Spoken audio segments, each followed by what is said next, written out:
د دې دوه ماشومانو پلار چې دی نو بي ال اي والا چې دی نو په بېدردۍ باندې قتل کړل او د دنیا نه رخصت کړل. ویډیو راسره مکمل وګورئ، په مکمل تفصیل باندې پوهه کومه.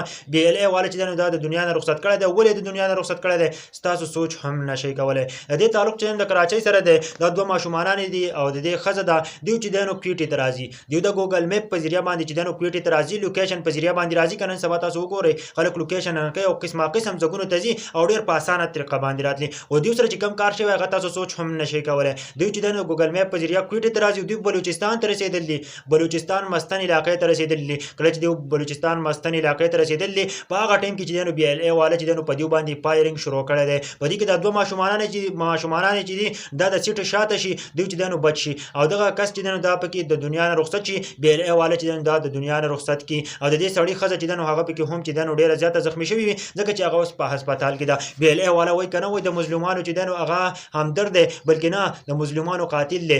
بي ال اي والا لګېدلي دي او داسې کار چې دی نو د دوی سره کړی دی. ډېر د افسوس مقام دی که اوس تاسو نه لوکیشن غلط شو، ستاسو نه لاره غلطه شوه، نو دا خبره نه ده چې ته به راځې هغه به ماشین ولې هغه به د دنیا نه رخصتۍ. د هغو نه لاره غلطه شوې وه، د کویټې په ځای بلوچستان ته تللي وو او هغه چې دی نو بي ال اي والا راپاڅېدله او هغه یې د دنیا نه رخصت کړو. مخکې صرف پنجابیانو ته چې دی نو تکلیف و، هغه به چې دی نو بلوچستان ته نشو تللی. اوس په سیند والا هم چې دی نو بلوچستان ته نشي تللی. یار دا یو افسوسناکه واقع راغلی دی. یار تاسو سوچ هم نشئ کولی. په پاکستان کې ژوند تېرول ډېر زیات ګران دي. محرم بلوچ چې ده نو هغه هم چې دی د دې بي ال اي والا سپورټ کولو، نو هغه ته چې دی نو قید میلاو شوی دی. ځکه بي ال اي والا داسې کارونه کوي چې تاسو سوچ هم نشئ کولی. معصوم لوک چې دی نو هغه د دنیا نه رخصتۍ، معصوم ماشومانان چې دی نو هغه د دنیا نه رخصتۍ. ستاسو ذهن به وخوځېږي. یار ډېر د افسوس مقام دی. په پاکستان کې ژوند تېرول ډېر زیات ډیفیکلټ شوی دی، راکټ ساینس شوی دی. ولې چې دا کوم انداز چې دا کومه طریقه چې روانه ده، کوم ظلم چې روان دی، که نه موږ وایو چې الله پاک موږ باندې عذابونه راولي. الله پاک به عذاب نه راولي چې د معصوم زندګي چې دی نو تباه او برباد کېږي.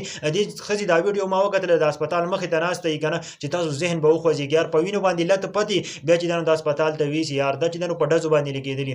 ډېر د افسوس مقام دی. الله دې په موږ خپل رحم وکړي. ملګرو دا واقعیت چې دی نو راغلې وه ډېره زیاته افسوسناکه وه، نو چې تاسو شریک کړم ځکه تصویران په سوشل میډیا چلېدل، خو چاته دې پته نه وه چې آیا دا واقعیت څه راغلې ده، څه واقعیت چې ماشومانان ناست دي او د یوه زنانه ناسته ده او دوی چې دی نو په وینو باندې لته فت دي. د دې اصل سټوري دا وه.